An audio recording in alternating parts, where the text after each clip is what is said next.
against technology, a kind of obscurantism informing his ideas in matters concerning economic growth and development or use of technology. He was against modernity. And since the liberals are worshippers of modernity in the sense that I have used it, that liberals very instinctively endorse industrialization, development of technology, science, development of the market so as to enable people to accumulate wealth and maximize or improve their standard of living. So in this regard, Gandhi was not a liberal. Gandhi's position on industry and technology was against modernity. On the other hand, Gandhi has also been described as an Indian Orientalist, like many 19th century British officials who saw an unbridgeable difference between a developing West and a stagnant East. Gandhi looked upon Indian rural society as the quintessential element in Indian civilization. And much of his ideas about Indian village, its harmonious existence before British rule, the community that held the village's people, the inhabitants, together in a stable, harmonious order. All this, to a large extent, came from the ideas of a group of 19th century British officials. As you know, that 19th century British perception of the village was divided into two ideological positions. One was conservative, to the degree that some of them did wish to preserve the basic structure of the old rural society. Others wanted the juggernaut to be rolled against it and turned into an ancillary of the market. So Gandhi was fond of the rural order, an old rural order that existed in India, and he was not willing to swim with the liberal vision of urbanism. Historically, liberals are always favoring an urban society, a more open, a society where in the urban public sphere, free discussion and debate is possible, unlike in the more closed society of the rural areas. So it didn't share in the urbanism of values. And as far as the use of technology is concerned, some people would describe him as counter-liberal. And recently, as an exponent of an alternative course of development, escaping from the dehumanizing effects on human lives by modern technology. So there are many ways through which Gandhi's thought had been categorized. Was he a conservative? Was he a liberal? Of course he was, because he was very concerned about individual freedom and liberty. Was he a modernist, or a man who stood against modernity? How much of his favor for rural development containing and a certain kind of anti-urbanism? So was he an anti-liberal? These are the more complex questions that historians have tried to answer, and by using these levels have complicated the matter. The labels are often very deceptive, and the kind of approach of intellectual history that we have learned from scholars like Quentin Skinner takes us in a different direction.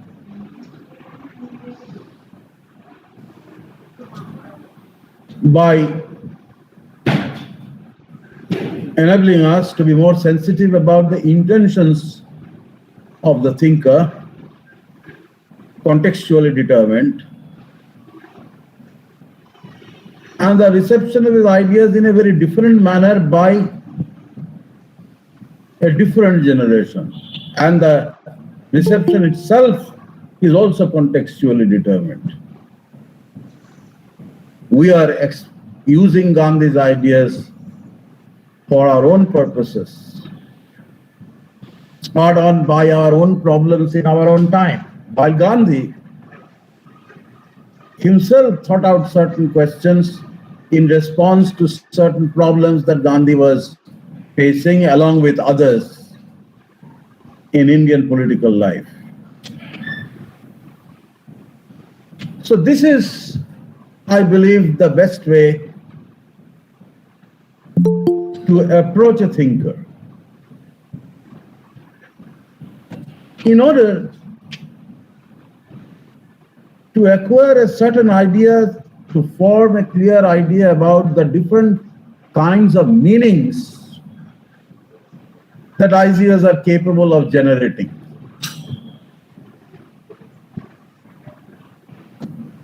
So let us take one of the foundational texts on which basis it has always been argued that Gandhi stood against modernity. Hind Swaraj, which was published in 1909. Of course, it was prescribed by the colonial government. And the main ideas of the Hind Swaraj, as you know, were shaped by an already existing nationalist discourse, economic nationalist discourse on India's poverty, the catastrophic impact of British rule, the destruction of the rural economy, destruction of the fine union between industry and agriculture in the rural areas,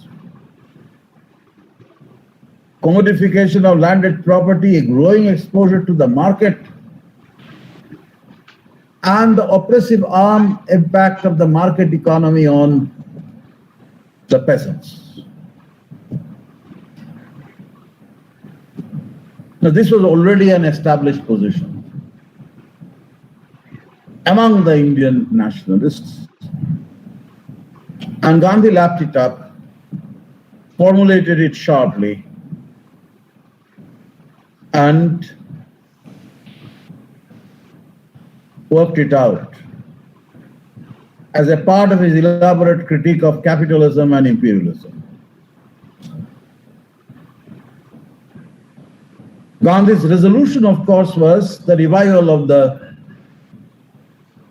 old rural order.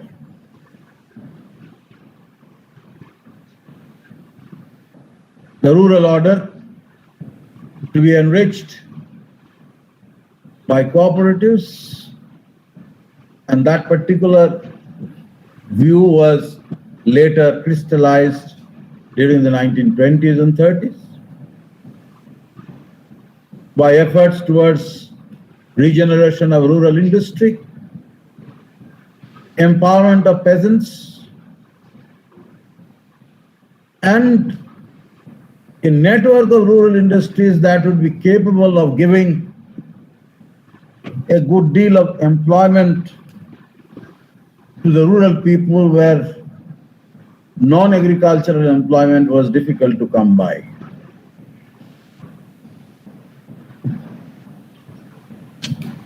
Gandhi was against machinery. And that was once again a part of the old nationalist argument that the machine-made industry in England has destroyed the handicrafts, the very fine cottage industry, handicraft industry in India, which was capable of producing high quality textiles.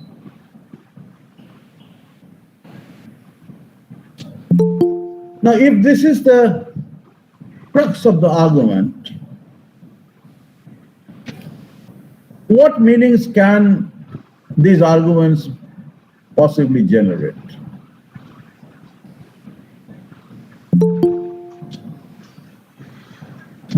One, of course, was the political context. There was a need for nationalists to write an elaborate critique of imperial rule, and this was part of that.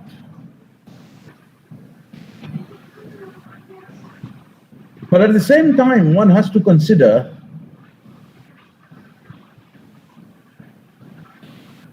the very similar positions that were taken by people from different lands on machine.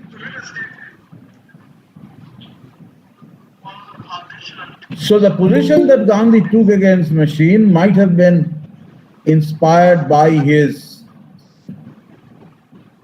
awareness about the predicament of the artisans in India. But a person who was familiar with European socialist ideas of that time may not be entirely unaware of similar developments from within European liberal thought in the course of the late 19th century. Resistance to industrialization was, of course, inspired to a large extent by conservative landlordism in Europe. But at the same time, if you look at the early labor movement, you can see incendiarism, machine breaking as an important aspect, and obviously there was an aversion against machine on the part of the artisans who are undergoing a process of great changes, losing employment with the rise of new industry.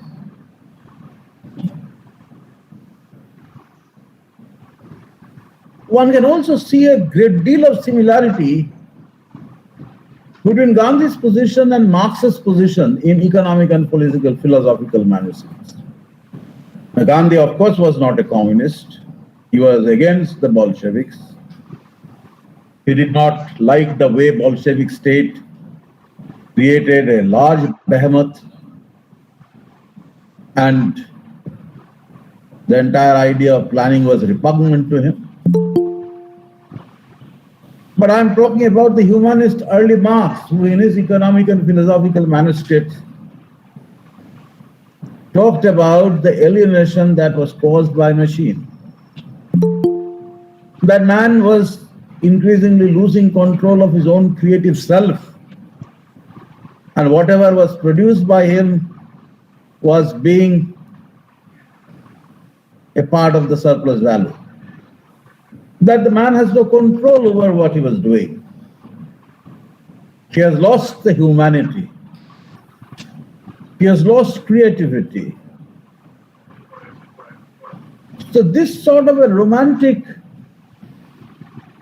evaluation of machinery was also present in European thought in the late 19th century. And the escape for many of those who are unhappy with modern capitalism was not the Marxist resolution of the social control of production through the dictatorship of the proletariat, but cooperatives. J.S. Mill, for example, distinguished our socialism as cooperative socialism. You look at the utopian tradition, you will find cooperative as a critical concept. There are many different varieties of this particular utopian socialist thought. There is no point in going into the details, but what is important is that at that time there was a conscious feeling among a large section of the liberals about the inequities of modern capitalism, and in order to escape from that kind of an unhappy situation, they wanted to resort to workers' cooperatives as a resolution.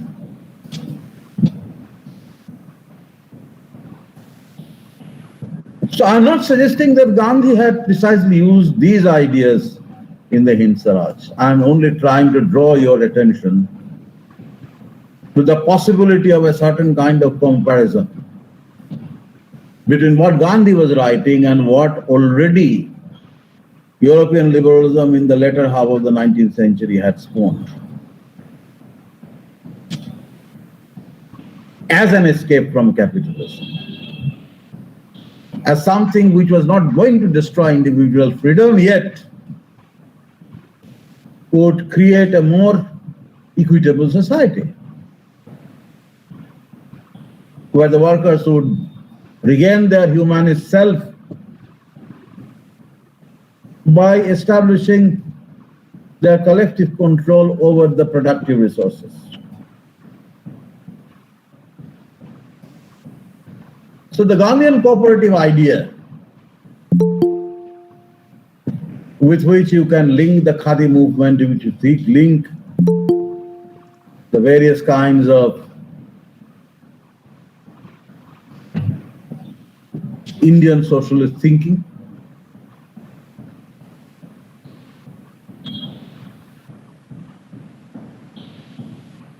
was certainly a response to the problem that the Indian nationalists were encountering in their own context, but it had a larger context.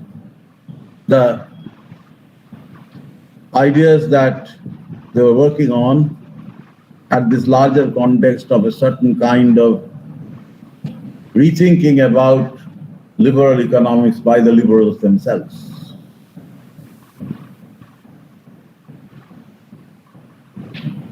Now, this brings us to the question of the state.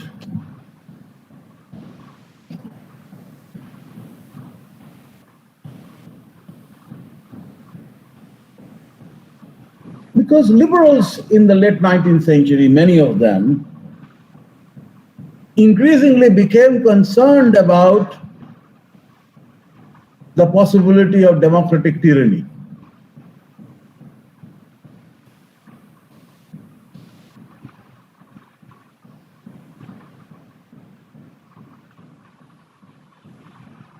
The tyranny of the majority, the threat that came from majoritarianism to the sanctity of individual freedom. So John Mill had to argue that every individual must have a cordon around him which cannot be transgressed by anyone.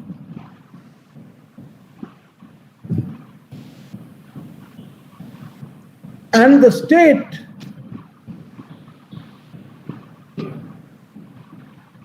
could acquire enormous power to inflict this kind of tyranny by posing as a do-gooder. That I am giving you a great service, I am enabling the trains to run on time, I am creating full employment, I am constructing roads for you to travel smoothly, I am giving you a lot of things to consume, and therefore I have the right to decide on what you are going to do in the moral sphere or in the intellectual sphere. Something that is often claimed by the statesmen, or I shouldn't say statesmen, by the functionaries of the state, that since they were the paymasters, they had the right to decide on the conscience of the people. So that is something which came as a threat. And I believe that Gandhi shared with Rabindranath Tagore a certain suspicion and fear about the state of this order, which had the ability to inflict majoritarian tyranny on the communities.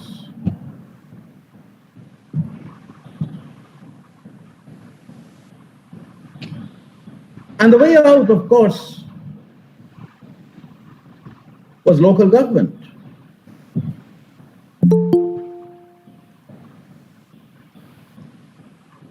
Even in Europe, particularly in the late half of the 19th century, there was a growing emphasis on vitalizing the institutions of local government to create a bulwark against the possibility of democratic tyranny. And the Panchayati Raj that Gandhi and many of his contemporaries were talking about, apart from its function as an instrument of rural growth, as an instrument of achieving rural economic growth towards self-reliance, was also a political device.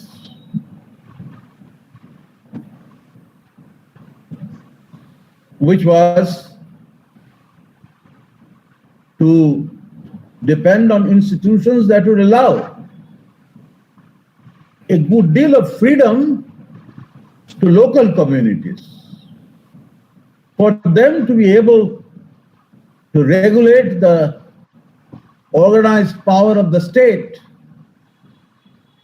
so that the state did not emerge as a tyrannical state.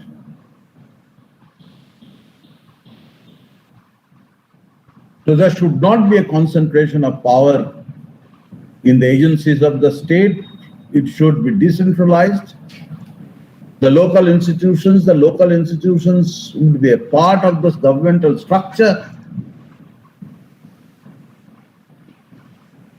and were to act as a kind of a barrier to the possibility of tyranny, of the democratic tyranny.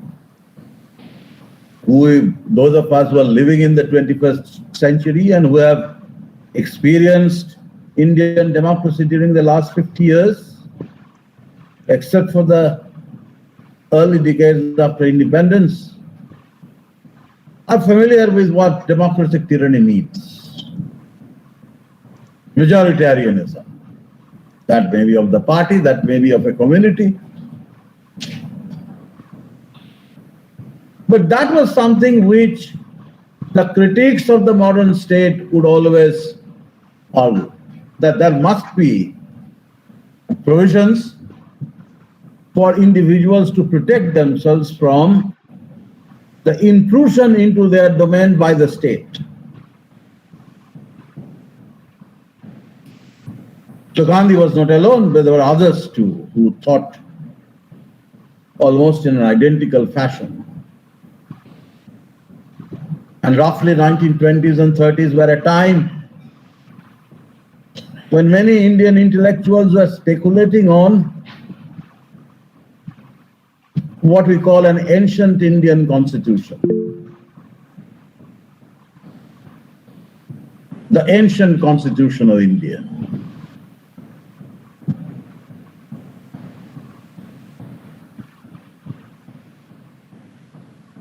You are all familiar with the historians looking for representative bodies in the ancient polity.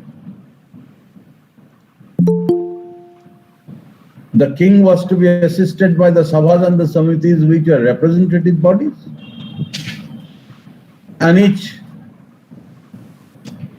village was endowed with a rural council which permitted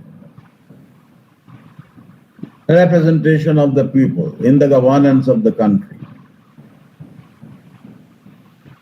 So many historians of the 1920s and 30s were rediscovering the roots of democracy and roots of liberal politics or liberal state system in Indian tradition.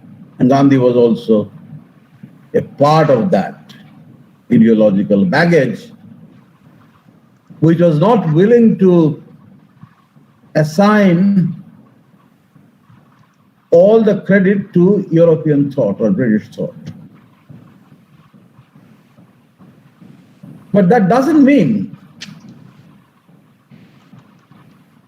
that Western liberal thought was irrelevant, was peripheral entirely. Whether a jurist like Ashutosh, he was a person like Ashutosh Mukherjee, who was a jurist and who in the Indian legal text found the anticipation of some of the modern legal concepts that came to India through British judicial and legal interventions. So there may be historians who would argue that Indians did not need to go to the British for understanding democracy. It was inherent in their society. It was inherent in their own system. So there can be many versions of, or many different forms of expression of this attitude. That's something which is very important in the liberal tradition, also existed in India. Now, this doesn't mean that all of these people were revivalists, that they found everything positive and good in ancient times and wished to revive them. The revivalism also is a level which is dubious.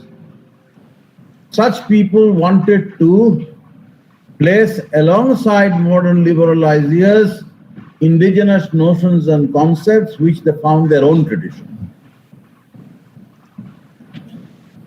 This is something which we call vernacularization of universal ideas. This is also a very important way through which Gandhi's ideas can be studied, or Gandhian liberalism can be studied, instead of merely using the label anti-liberal. It is important to examine the creative engagement that Gandhi had, along with many others, with Western liberal ideas, tried to establish a degree of correspondence between what he found in the West, what he learned as a lawyer, and what he experienced in his own country, and thought out the resolutions of the problems that he encountered.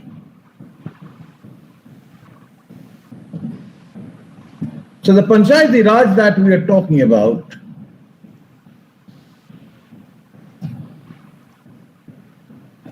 was not merely an arbitration body.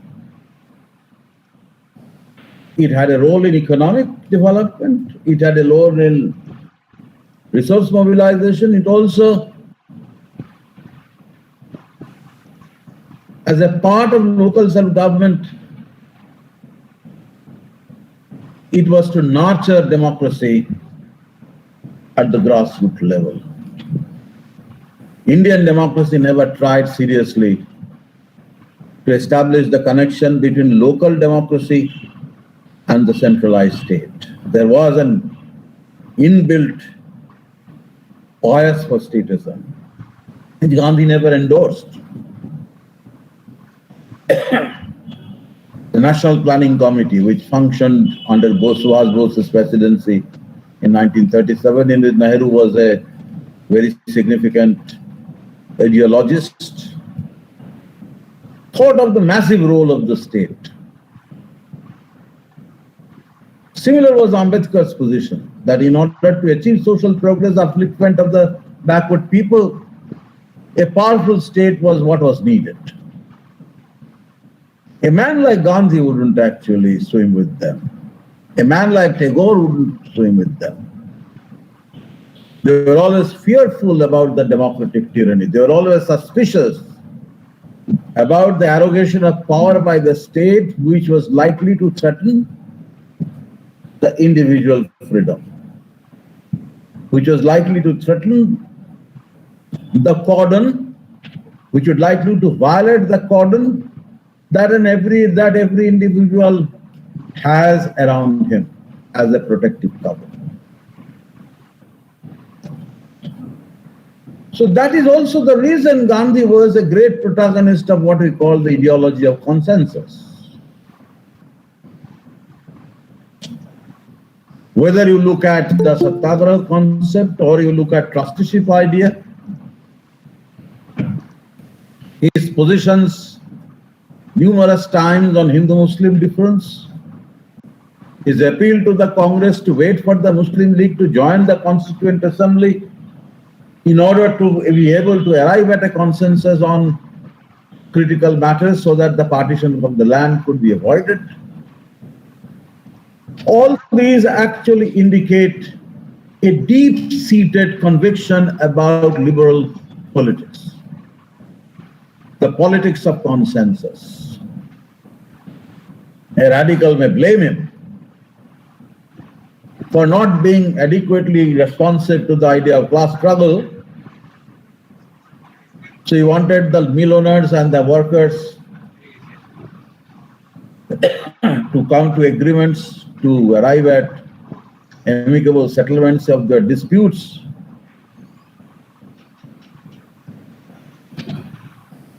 He wanted a Satyagrahi to practice negotiation with his enemy. Constant negotiation was a part of what was practiced as Satyagraha.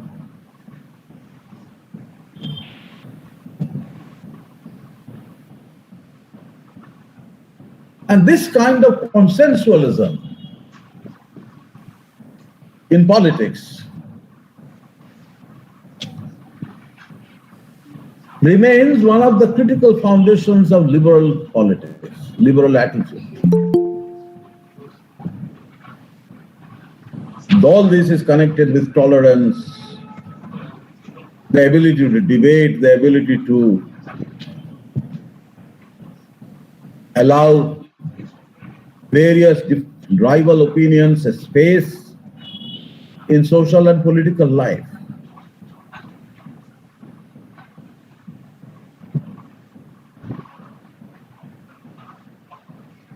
And this sort of liberalism, which we call the politics of consensus, is an important aspect of Gandhian politics. It is an important aspect of what I may label as Gandhian praxis. That as you go on, you experiment with new ideas, you face new contingencies with an open mind. You try to resolve them as the problems come up.